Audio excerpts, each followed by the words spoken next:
Bueno, ya le damos la bienvenida a nuestro analista de cabecera. Yo les voy a contar algo. Ustedes ya saben que Pablo Tuzón es hijo mío y a veces cuando necesito, así que pensemos juntos y qué sé yo, todo eso a mí me encanta.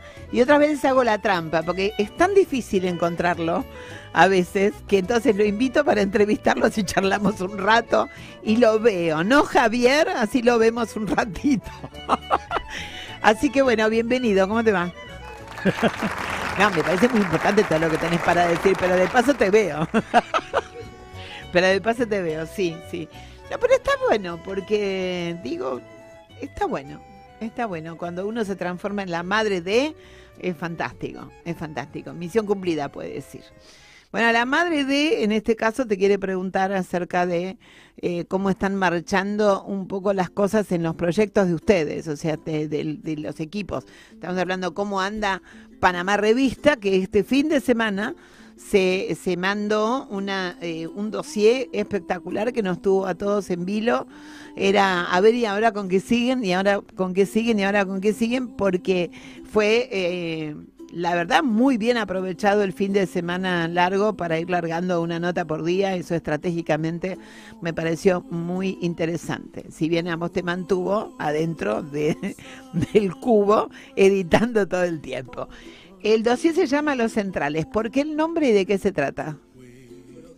La pregunta que digamos, nos convocaba a hacer el dossier, que es una pregunta, yo diría que programáticamente tenemos hace varios años, que se cristaliza un poco con la incorporación antes de la pandemia de Fede Zapata, el cordobés del federal de la revista, que es una pregunta acerca, llamémosle, una geopolítica de la Argentina, ¿no? Porque en general, y casi como un efecto inconsciente, lo cual habla del poder de esa macrocefalia argentina en el AMBA, uno, no sé, está en una provincia del norte, pone la televisión y está la temperatura, un accidente en la autopista de Buenos Aires La Plata, está todo súper concentrado en la provincia de Buenos Aires y en la capital.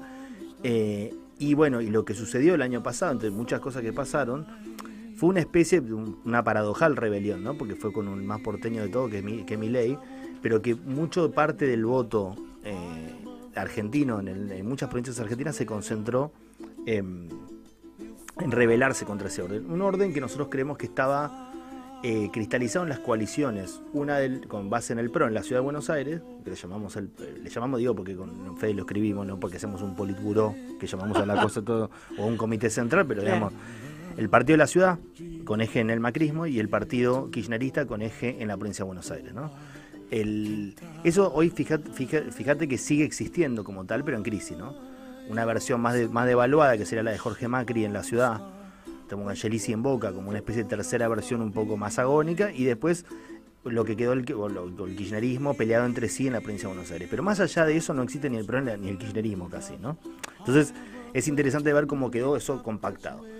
Pero nos decíamos, y también nos preguntábamos sobre muchas regiones del país, pero sobre todo la zona del centro, ¿no? Centro argentino. ¿Qué sería? ¿Cuál? Y sería, podríamos decir, la parte rural de la provincia de Buenos Aires, Entre Ríos, Córdoba, Santa Fe y un pedazo de La Pampa. Y si uno lo quiere empujar un poquito, también se extiende un poquito más sobre el norte, ¿no? Parte de la, digamos, desde siempre y sobre todo en los últimos años, era el famoso núcleo sojero también, ¿no? Uh-huh. Donde digamos, el que se produce la pelea con el kirchnerismo tan fuerte en 2008, que donde ganan, sin embargo, gobernadores, porque lo interesante de la zona centro es que no es homogéneamente política, digamos, no tiene una cristalización exacta de eso, ¿no? Porque no es que ganó el PRO en Córdoba ni en Santa Fe, ganó el Perotti en su momento, peronista, había socialistas antes, para ver la complejidad y la riqueza de esa región, en Entre Ríos también. Tampoco gana el Milei. No, Milei esta vez sí hizo mejor elección, ¿no? Ahí. Sí, como a presidente, pero no tiene gobernadores. No, bueno, pues, nosotros decíamos entonces la Argentina en el mundo de Milei se enfrenta a una paradoja, que es una nación sin provincias, como sería Milei, y unas provincias que no tienen nación. Entonces, eso casi nunca sucede, o sea, no hay una sola provincia que gobierne a alguien de Milei, pero al mismo tiempo es el poder más ajeno que han tenido las provincias en Buenos Aires. Entonces, es un fenómeno raro que permite ver a trasluz, con mucho más detalle, lo que pasa ahí. Se llama los centrales porque nos decíamos, existe la zona centro, existe la economía de la zona centro, existe los gobernadores de la zona centro, existe las historias de la zona centro, pero existe una identidad que se llame, que podría decir, que los unifique. Entonces parte de los textos que tuvieron en el dossier un poco discutían eso. A lo mejor existen provincias, pero no existe como si fuese los patagónicos. No, claro. O en el norte también sería discutible para debatir si existe por ahí una identidad Córdoba norteña. y Santa Fe por un tema económico. Sí, ahí está la gringada, digamos. Claro. Parte de cosas, pero también Córdoba no pura gringada. Entre Ríos, una parte rica de Entre Ríos. Córdoba, si uno va a Córdoba capital, por ejemplo, Juez o Mona Jiménez o muchos, no tiene nada que ver con el gringo de campo, y tampoco lo de Tras la Sierra, que se parece más a lo puntano, ¿no? A Río Cuarto. O Río Cuarto con relación a lo de Tras la Sierra, que tiene una cosa más puntana, más norteña. Igual me parece que esto que dijiste recién debe unificar. Si hiciéramos una encuesta, bueno, eso le corresponde más a la consultora de escenarios, pues si hiciéramos una encuesta, yo creo que ese concepto de somos gobiernos o provincias y nación les va a encantar, porque siempre se ha sentido en muchas provincias a la nación como un peso encima de las propias acciones. Digo, cada tanto agarraba un ataque separatista, ¿no? A Córdoba, sí, sobre todo Córdoba, pero también por eso es interesante, sacamos un texto de un amigo y compañero que se llama Santiago Valle, de Entre Ríos, que dice: nosotros, nuestra identidad, los entrerrianos, dado que trajimos la derrota de la provincia de Buenos Aires vía Urquiza, pero también en el siglo XIX, pero también trajimos la Confederación, que fue el primer intento nacional en serio después de la caída de Rosa, y con una capital distinta, y nosotros nuestra identidad entrerriana está ligada a la nación argentina, no es contra o aparte. Lo mismo te señala muchos cordobeses, no, tampoco es que es Texas, ¿no? Pero digamos, pero en principio te diría que la identidad entrerriana es interesante, porque ahí se armó la primera constitución, y después se armó la segunda, la de Menem, digamos. El 94 fue ahí, en Paraná. Y es interesante porque nació tu abuelo ahí también. Y también en Paraná, después se nació. No, en Paraná no, pero nació en Entre Ríos. Entre Ríos. Así que nada, un poco la pregunta era, y por eso convocamos también a gente, amigos, escritores, para que hablen más de la cultura de esa zona, ¿no? ¿Qué tienen en común, por ejemplo, uno diría Fito Páez con el cuarteto, ¿no? Como que es una zona realmente muy rica si uno la piensa en esa clave, ¿no? O sea, quiero decir que tiene mucha tonalidad de colores, mucha tonalidad de música, o sea, no. Uy, además, porque tiene que ver, sí, claro, con la criollada profunda mezclada con los gringos, y eso da, culturalmente, es una zona sumamente impresionante. Y decíamos, es una región que, todas esas provincias que, todo ese poderío cultural que tiene, todo ese poderío económico, identitario, no lo traduce, o le es muy difícil de proyectar en la nación, ¿no? Históricamente. O sea, en general, por ejemplo, si llega un presidente cordobés, era de la Rúa, que era el jefe de gobierno de la ciudad, ¿no? Pero fijémonos los gabinetes de los últimos gobiernos, de Macri, Alberto Fernández, ¿cuántos santafesinos había? ¿Cuántos cordobeses? ¿Cuántos acentos había? De hecho, yo creo que el último gobierno más federal, en ese sentido, fue el de Menem. Pues santafesinos había muchos. El Chivo Rossi, un montón de gente santafesina. No, pero santafesino para el final. A ver, en su momento el Frente de Todos y Alberto Fernández claro, un fenómeno 24... capitalino. No, era la idea, porque era una idea muy interesante que no se concretó, era que después del 2008 y lo que implicó la ruptura de la pelea con el campo del peronismo de esa zona, con Perotti, con Schiaretti y con todo el mundo, empezaba a haber una especie de peronismo que se reconciliaba con la zona núcleo. Eso un poco Alberto Fernández lo dijo, de hecho. Alberto Fernández fue 50 veces a Córdoba, obviamente después, una vez pasado la experiencia del Frente de Todos, y sobre todo la sociología más de Cristina, que impedía eso explícitamente, al final nunca es un proyecto muy inconcluso. Perotti perdió las elecciones, porque ahora hace muy poquito el peronismo de Córdoba religió, y el peronismo entrerriano también perdió las elecciones, ¿no? Esa fue la conclusión de esto. Pero más allá de lo político electoral más de ahora, es interesante ver cómo, digamos, si uno supone que hay una crisis de las coaliciones o de la proyección política, fíjate cómo le fue a Larreta también en la ciudad de Buenos Aires, ¿no? Como diciendo, ya no es de cajón que un jefe de gobierno pasa ligas mayores. No. Tampoco un gobernador, ya históricamente, la famosa maldición de Rosa. Entonces, es decir, ¿y es la hora del interior ahora? Una pregunta. A veces pasa que uno dice la hora del interior y después no pasa nada, ¿no? Y a veces la misma gente del interior no se la cree en ese sentido. Pero digamos, el último Bueno, también fue Kirchner, ¿no? El último presidente autóctonamente del interior, porque digamos Cristina de la Plata. No, estaba implantada, sí, pero el otro no. Claro, y después vino Macri y Alberto Fernández, que son más porteños que... Pero porteño también la experiencia, bueno, Macri, pero si no, la experiencia de Alberto era medio única, viniendo del peronismo, que no había... No, el peronismo sí, era el chiste, el famoso chiste, que era la única forma que el PJ Capital llegue al poder era... Llega al poder era así, Bueno... A ver, bueno, pasó lo que pasó y todos esos señores juntos que nombraste antes construyeron la escalera que lo llevó al sillón de Rivadavia a Milei. Sí. Entre todos juntos fueron poniendo sucesivos peldaños, ni siquiera le aflojaron las tuercas, sino lo dejaron bien consolidado, cosa de que solamente una carrerita agarraban y subían. Ahora lo tenemos a él. Tenemos a Milei. Sí, que no sé qué país está ahora. Como no sabemos. Cuando venga a la Argentina, vemos. Como no sabemos en qué país está, y la acabo de ver, no sé si por Bruselas o dónde, al jefe, sí. Al jefe, o sea, Karina la andaba viendo ahí vestida de negro, conociendo Europa, no sé qué sé yo. A eso iba, a eso. ¿Tenemos presidente? Porque a mí me da, te digo cuál es la impresión que tengo desde el llano. Ese también es otro concepto que quiero que después desarrollemos, el llano y la cúpula del poder.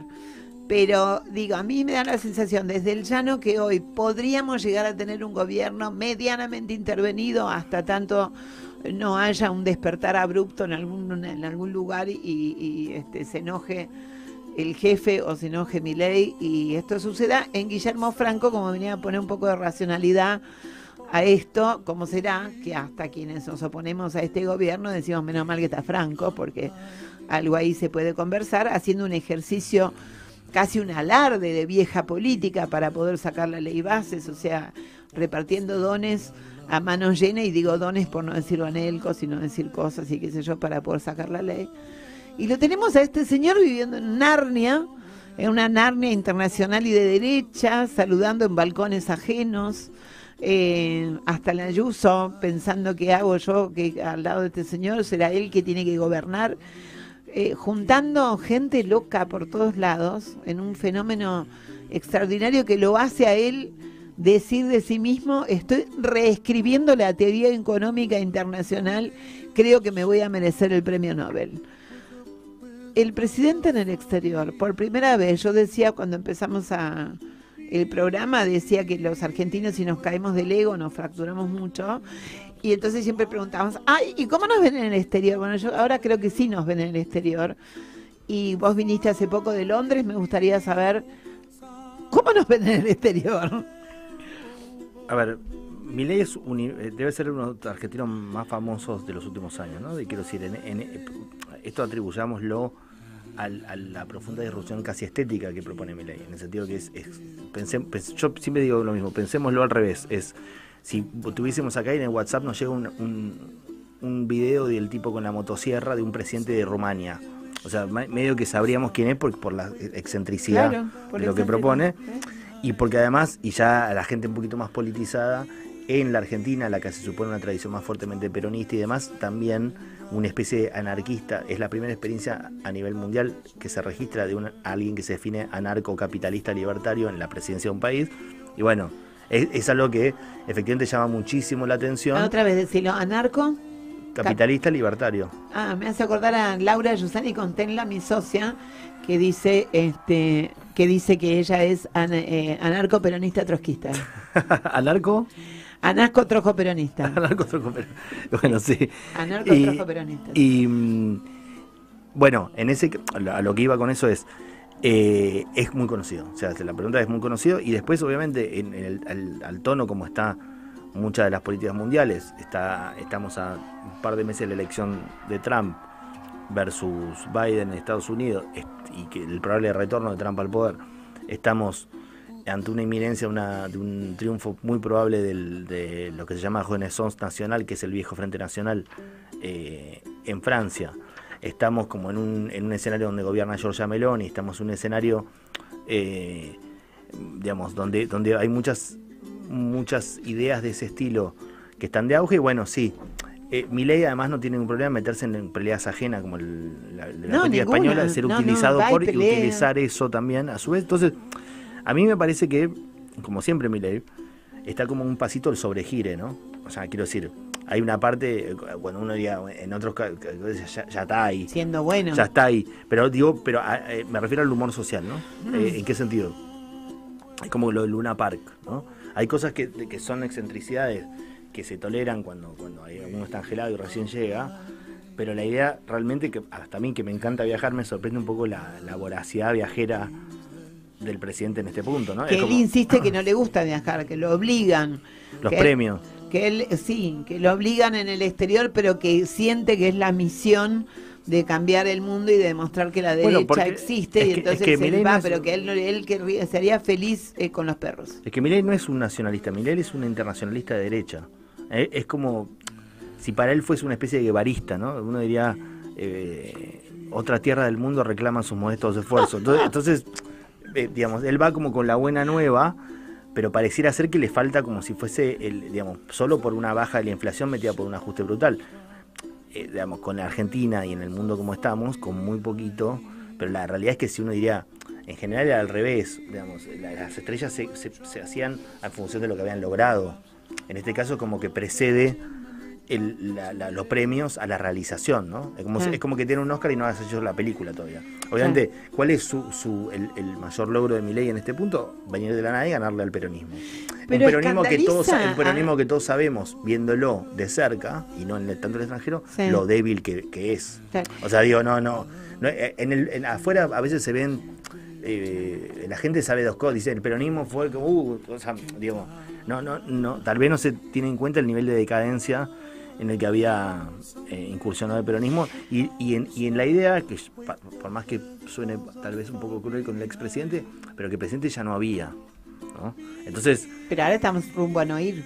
Está bien, un presidente forex porque la gente dice que bien que queda allá en el exterior, pero acá digo, está bien, pero no es que gobernaba Churchill, lo que digo es... No, obviamente, yo dije que... Hay una parte que digamos, que le faltaron la escalera. El vacío de la idea presidencial ya existía previamente. Uno podría decir, tal vez una de las paradojas del kirchnerismo que amanece reconstruyendo la autoridad presidencial en 2003 y se va dejándola por el piso, ¿no? Entonces, necesito saber si hay gente que bien pensante, gente ilustrada, gente que estudia y demás, y que en el mundo exterior, y que se escandaliza y cuando te preguntan y te piden a vos que escribas esas notas acerca de qué es Milei, cómo es Milei, qué sé yo, si se escandalizan de este fenómeno, si les parece divertido, si pueden ver la peligrosidad de este fenómeno en su exacerbación. ¿Cómo es eso afuera? Sí, a ver, yo creo que después de Trump, o sea, sí, obviamente que el caso más extremo es Milei, ciertamente más extremo, porque si uno lo ve, ¿en qué sentido es extremo? Por ejemplo, Trump ya había gobernado su propia empresa, un winner, entre comillas, un tipo que era un famoso de Estados Unidos, ¿no? Cuando llegó a la presidencia, inclusive si no había tenido ningún cargo público y nunca había tenido la más mínima acción social que se le conozca en términos solidarios ni nada, pero por lo menos, digamos, era un personaje del firmamento, como si llegase Tinelli, pero Tinelli con Contatini, digamos, hubiese llegado todo. Antes, sí. Claro. Bolsonaro no, más parecido en ese sentido a Milei, pero Milei es el que más no tenía ni partido ni soporte social, es como un virus de computadora, entró y se apagaron todas las luces, ¿no? O sea, digo, en ese punto, desde ese punto de vista, es, si se quiere, como si fuese la gran novedad. Y también por su voluntad de meterse, de ir llevar esta especie de ideología por todos lados. O sea, ¿qué creo yo? Pero no es un corpus teórico. O sea, bueno, cuando... es tal vez solo un corpus teórico. Pero, sí, pero digo, muy fané, quiero decirte, ese lugar en donde el otro día le dieron el premio, que estaban estos señores de la ultraderecha tan felices y tan contentos, y abrazándose, y que le hicieron ese enorme cuadro con la campera y qué sé yo, son 4 en el contexto de lo que es la España en tanto pensamiento. Otra cosa es que no quieran a Pedro Sánchez. Sí, a ver, ¿qué me parece a mí? Me parece que a ver, es como una cosa que todavía es más, se lo ve más circense antes que peligroso. En algunos casos más sí. Pero también es verdad, y que la gente más lúcida que uno puede llegar a conocer a nivel mundial, en un pensamiento más progresista, más de izquierda, o más como le queramos llamar, o en todo caso no al right, que se pregunta por las cosas que no salieron antes, ¿no? Claro. Es como diciendo, si Claro. está por volver Trump, ¿por qué es? Claro. O sea, ¿qué es lo que sucedió? ¿Qué es lo que hizo? Obvio. O sea, ¿por qué el candidato de los demócratas es un hombre muy mayor, probablemente un poco senil, y la quintesencia de la casta americana? Porque nadie consiguió, digo, lo mismo pasa en otros lugares del mundo, ¿no? Sí, Como sí. diciendo, ya a esta altura el tema de solamente quedarse mirando a la medusa a los ojos diciendo, che, No, ¿qué es esto? no. Obviamente que es perturbador, pero lo que digo es, ¿y los otros? ¿Y qué pasó? Y que la gente en Argentina, el 55% de la población le gusta, no sé, los autores, le gusta Milton Friedman, no es así. No. O sea, No Milei sabe qué es tampoco. ha sido usado como una herramienta de castigo sobre otras cosas, ¿no? Entonces, digo, está Milei lo que él piensa y está lo que la gente usó a Milei para algo. Sería un error de Milei pensar que es lo mismo, ¿no? Que yo creo que lo más probable es que sí, pero digo, pensar que simplemente como si hubiese una especie de conversión masiva al liberalismo más extremo. No es eso, uno puede ver en Milei una némesis, ¿no? Como si fuese, ¿por qué Milei es tan anti-Estado? Bueno, porque los otros eran súper pro-Estado. Porque en muchas de las prácticas, y de hecho eso muchos ideólogos de este mundo lo dicen, Agustín Laje y demás dicen que imitan al kirchnerismo en un sentido opuesto, ¿no? Como si hubiesen inventado un kirchnerismo al revés. Cristina alguna vez dijo que Milei era muy parecido a la praxis kirchnerista porque no se detenía ante nada. Y dicho esto, como para que se queden reflexionando, Pelado, poneme qué hay del otro lado del arco iris, poneme el tema. En esta cuestión de Milei y las provincias y estos fenómenos, vos sabés que tengo un temita con Milei. Yo no considero que sea un estúpido, creo que es un excedido, que es una vuelta de rosca de todo, y entonces digo, él es un exceso, podría decir que es un eterno chogorra, un Bukowski de la política, no sé, un exceso que camina y a mí los excesos me molestan bastante, digo, en general porque no permiten pensar. Entonces, cuando la gente se emparenta con ese exceso y hoy escuchás otras personas que quizás lo votaron y te dicen nunca la pasé peor en mi vida, nunca estuve peor, entonces la realidad están chocando entre la rebeldía, el enojo, el cachetazo que me merecía, ese palacio vacío de poder en su momento, se llena con esto, que es una concentración de poder que no se sabe a dónde va. El otro día, el 20 de junio, miraba el acto de Santa Fe, que me pareció un brillante discurso. Lamento no haber separado ningún fragmento de Puyaro. Un excelente discurso, me pareció. Una elegancia retórica para reclamar todo lo que era necesaria para su provincia y estaba perdido entre pasaporte y pasaporte del presidente en algún team de las derechas, ultraderechas internacionales. Y sin embargo, por suerte, la cadena oficial no fue obvia como podría haber sido y haber amplificaba los gritos a favor, pero no amplificaron los silbidos, pero los hubo. Y como un señor en su territorio hizo un excelente discurso, se bancó los silbidos, no respondió, no dijo nada, no acusó recibo, probablemente sí. Y cuando bajan la gente, cuando se termina y la gente se queda ahí en el parque celebrando, que un periodista porteño parecía que descubría América, dice, la gente se queda después a tomar mate en el parque, sí, es lo que suele hacer normalmente la gente bueno. Y le dice, ¿por qué cree que la gente lo sirve? Porque las cosas acá no están yendo bien. ¿Y usted no cree que eso tiene algo que ver con el gobierno nacional? No. El presidente Milei sabe lo que hay que hacer. Si el palacio está vacío de sentido, esas palabras de esa señora me parece que también es como un oximorón. no hay eso que ella dice, sino aquello otro que le está marcando al periodista. ¿Vos qué pensás? Sí, obviamente que sí, pero digamos, lo que pasa con un gobierno que llega, también, eso sí es más clásico, si bien lo de Milei todo es todo heterodoxo, todo raro, pero en general cuenta con ese especiamiento a favor, porque efectivamente esa persona podría pensar, este tipo justamente como viene de la nada y está hace 6 meses, no puedes acusarlo de nada de lo que esté sucediendo. Puede ser. Entonces, pero Puyar tampoco. Bueno, esa es la parte donde se beneficia un poco, que es, a ver, es la parte más compleja de la relación de Milei con los gobernadores nuevos, ¿no? Con Nacho Torres, con Puyaro, Claro. porque son gente que también es nueva, porque una cosa es un régimen. Yo te digo, bueno, hasta hace 50 años, Claro. para él es más. En cambio, Puyaro, pues sí, yo también llegué allá. Formosa, ponele. O sea, no, yo también llegué Claro. hace poco. Yo también, lo mismo. Formosa, no tu gata, la provincia. Sí. Sí. Bueno, Formosa es el más clásico. Ahora pasa que muchos han caído. Casi el único que quedó fue Formosa, sí. Perdió el partido Movimiento Popular Neuquino, que estaba también hace 60 San años. Luis. Perdió en Rodríguez A. Perdió. Tucumán. Sí, perdió también en San Juan, pero bueno, ahí estaba hace menos, pero el peronismo como tal estaba hace más tiempo. Cayó Capitaniche en Chaco, digamos. Todo eso pasó el año pasado, ¿no? Entonces, uno diría, incluso lo vio después cuando empezó este año, por ejemplo el caso Misiones, que es, Misiones siempre se decía tiene un sistema medio perfecto. ¿Por qué? Porque rota a los gobernadores, pero bajo en general el control político de Rovira, ¿no? Y entonces cuando viene la mala, ahora cuando viene el ajuste, la gente se la agarró más con lo de la provincia que con Nación, ¿no?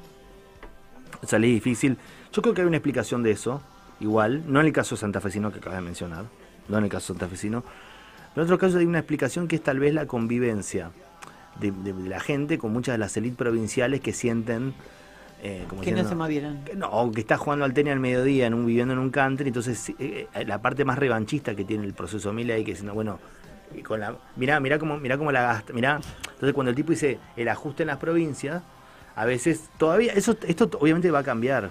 Es una cosa. Sí, que uno siente que no son 6 meses, sino 6 años. Sí, pero digamos. Hay un peso en la vida diaria de la gente de a pie, del llano. ¿Cómo dice Zapata en su nota ese asunto de más llano, menos? Lo que dice es que, digamos, hoy. Federico Zapata estoy diciendo. Hoy lo que, en general, digamos, dando vuelta a esa frase del Choco Mazón que decía, para un peronista lo peor es el llano, peor que la traición es el llano. Uno diría, casi que el que le gane a Milei también va a tener que construir un poco desde el llano. Y eso no es una tesis que sea tan usual. Hoy mucha gente, sobre todo mucha gente de la política, supone que el péndulo, que en el caso que fracase Milei, no es tanto izquierda-derecha como outsider casta. Como diciendo, bueno, si este le va mal, vuelve un especialista. ¿En serio? O sea, ¿Están pensando en eso? Alguien que sepa de como, no te diría, obviamente no creen en el gobierno anterior, pero la idea es... No, casta. Vuelve uno que sabe, porque la gente se va a hartar de esta improvisación. Pero uno que sabe puede ser un Puyaro, puede ser un Torres. Claro, bueno, pero ahí, por eso, pero también es una especie de pensamiento que se dice para que pase, ¿no? Pero la idea es, para mí eso es lo peor. Entonces, lo que dice Federico es, así como Milei vino del llano, la némesis de Milei también va a tener que tener un poco de llano. O sea, no existe que lo enfrente desde Palacio. Totalmente. ¿no? Que es un poco, digamos, uno lo podría cristalizar en lo que le pasó a Massa también. El máximo especialista de la política argentina, en el sentido del que se la sabe todas, el tipo, el que fuma bajo el agua, el audaz, el Pedro Sánchez Cancherito. Argentino, perdió, ¿no? Cancherito. Entonces diciendo, ojo con que hay algo en ese llano que para no dejarle todas esas bochas tampoco a Milei, en el sentido, porque si no, claro, si es Milei versus la quinta decencia de la casta, y bueno, lo más probable es que eso lo termine subsidiando también a Milei. Entonces, lo que en el fondo también el texto ese dice a los pueblos de las provincias es no se puede, a veces muchas veces, ¿qué pasa sobre todo en la región centro, pero no solamente? Que termina siendo una política de gobernadores. Entonces uno ve esa foto, los tipos de traje, la liga de los gobernadores. Pero si no está la gente. Entonces, un poco diciendo, es tan rico lo que hay a nivel cultural y social en esas provincias, digamos, solo por agarrar Santa Fe, digamos, si uno va de Messi hasta Fito Páez, pasando por hasta Fantini, hay un montón de personajes que vienen de esa provincia, muy conocidos, lo mismo en Córdoba, ¿eh? ¿Por qué no eso no genera como si fuese un volumen propio, como que para traer una identidad nueva a la Argentina, que podría ser absolutamente que después digamos, cuando viene la crisis del 2001 y viene Duhalde, viene un poco el partido bonaerense al poder, ¿verdad? Pasan 20 años y estamos en esta crisis, uno diría por ahí la oportunidad de otra gente, de otras geografías, de otras culturas para llegar al... Es total. No solo la oportunidad, el hambre que tenemos de que sea una oportunidad, digo, porque no creo que, la verdad, no creo que nadie sueñe. El otro día me invitó, salí a comer con un amigo y él me quería contar su teoría respecto de México, el PRI, y qué sé yo, lo que había pasado y que el peronismo no debería ser como el PRI. Yo le dije, ya es el PRI, ya está. Digo, o sea, no hay peronismo, no hay radicalismo, no hay comunismo, no hay socialismo, no hay nada de eso. Hagamos todo de vuelta, construyamos desde abajo, como dice el Papa, hagan lío, y como decía en aquel momento, no me acuerdo quién era exactamente, a lo mejor vos te acordás, en nuestro gusto nacional, que fue el Barroc, decía rompan todo. Hay un poco de eso, digo, ¿no? Me parece que, sin ser literales, pero de los pedazos de lo que quedó no se puede pegar nada, no puede ser, la salida no puede ser un nuevo jarrón chino. Bueno, fíjate que los intendentes son una esperanza en ese sentido. Hay una cosa que en función de lo que decías un segundito antes de eso, que es lo que pasó en México, ¿no? Es muy distinto, pero México lo que hicieron fue una especie de rejuntado de todo lo que no era López Obrador. Claro. Para ver si... Y perdieron, ¿no? Por 20 puntos. Claro. Digo, tampoco la gente ensonza. Si yo lo que le propongo es una especie de frente de todos ampliado, que es... Yo hoy pienso esto. Es preferible que estén todos diciendo sus verdades. Hoy, que falta un año para las elecciones, ¿no? Ya, antes que que es como en la película de la mafia, hoy en el peronismo el que te habla a favor de la unidad es el que te va a cagar, ¿no? O sea, porque en general la unidad lo que sirvió estos últimos 4 años fue para enmascarar las intenciones de pervivencia del cristinismo. Entonces, el que quiere una verdadera renovación en Coso tiene que apostar más a decir sus verdades, la gente va a tolerar más. Sí. Por eso la discusión y el disenso. Por eso, claro, sin que eso implique necesariamente el griterío, porque hay una parte donde imitar a Milei, yo a veces siento que tanto Grabois como Guillermo Moreno quieren imitar demasiado a Milei en la estética, ¿no? Como diciendo, bueno, a ver el que es más meme, a ver cómo le va. El problema no es ese, el problema es imitar la radicalidad real, es como diciendo, la idea de cambiar de sistema. Esa parte sí, porque digamos... ¿Vamos por eso, sí, Susan? Sí. ¿Vamos por eso? ¿Vamos por cambiar el sistema de ideas y no tratar de encajar la idea que tengo? Yo tengo una ideita guardada y la quiero encajar en el molde que se me viene ocurriendo. No es así, no es así. Dejen respirar el cerebro, tengan nuevas ideas, rompan todo, hagan lío, diría el Papa. Te voy a hacer una recomendación. Hay una serie que yo estoy viendo ahora, no es ahora, yo le digo serie porque es una serie, en aquel momento supongo que era una telenovela, 2015, se llama Entre Caníbales. Que yo la canción de Soda Stereo. Sí, tal cual, es el leitmotiv, y han hecho un trabajo de música impresionante, haciendo todas las cortinas y variantes, todos los separadores de intensidad y todo eso con variantes del sonido básico de la canción. Está protagonizada por Joaquín Furriel. Ocurre en una intendencia de algún lugar de la Argentina, y es un tratado político. Yo me clavo todas las noches, son como 100 y pico de capítulos porque era una novela. Yo me clavo todas las noches por lo menos 3, porque me parece muy impresionante el adelanto que tuvieron esos guionistas en muchas de las situaciones que hoy están pasando y muchas crisis que uno conoce y van viendo. Y es un intendente que se anima a querer ser presidente, pasando por encima de un gobernador que creía que era un derecho merecido. Es impresionante, toda la corrupción, todo lo que quieras, qué sé yo, está ahí, pero les recomiendo, a vos particularmente te recomiendo el capítulo 43, no veas más nada, pero anda al capítulo 43 y vas a ver lo que es. Bueno, chicos, Javier, a ver, le vamos a dar a elegir a él, porque lo nombraste y porque te gusta. ¿Qué preferís, Kusturica o preferís Fito Páez? Fito Páez, ya que estamos en los centrales. Dale, vamos con Fito Páez, entonces, que lo tenemos también ahí programado, y con eso nos vamos a ir yendo. Gracias Pablo, por haber venido. Me encanta que vengas con tiempo. Poder charlar así estas cosas y poder ir intercambiando algunas de las cuestiones y las dudas que uno tiene. No, gracias por invitarme. Cuando almorzamos los domingos hablamos de estas cosas, hablamos de pavadas, pero digo, cuando se da acá este tipo de conversación, somos dos personas serias hablando de política. Y así desde hace 40 años. Bueno, hasta la semana que viene. La semana que viene vamos a tener a Gustavo Vera con un informe especial desde Chubut, que hoy no pudo salir en su momento y después ya era tarde. Te pido 1000 perdones. Gusti, un abrazo inmenso. Y Fito Páez, Los Centrales, Panamá Revista, La Columna Vertebral, Historias de Trabajadores. Hasta la semana que viene. Chau.